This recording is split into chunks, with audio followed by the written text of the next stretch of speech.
বর্তমান সময় নারীবাদী কিছু চেতনাধারী ব্যক্তি বের হয়েছে, যারা ডক্টর ইউনূসের কাছে একটি প্রতিবেদন দাখিল করেছে। যে প্রতিবেদন উল্লেখ করা হয়েছে যে ইসলামী আইনে পুরুষ যদি 2% জমি পায়, নারী পায় অর্ধেক।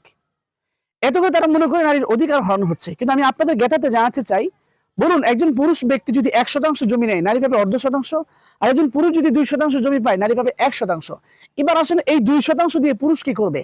এই 2% জমি ব্যবহার করে পুরুষ তার নিজের খরচ বহন করবে, পুরুষ তার স্ত্রীর খরচ বহন করবে, পুরুষ তার মা বাবার খরচ বহন করবে, পুরুষ তার অধীনস্থ ভাই বোন থাকলে তাদেরও খরচ বহন করবে। কিন্তু 1% দিয়ে নারী না তার নিজের খরচ বহন করতে হবে, কারণ তার খরচ বহন করবে বিবাহের পূর্বে বাবা কিংবা তার বড় ভাই, বিবাহের পরে তার স্বামী।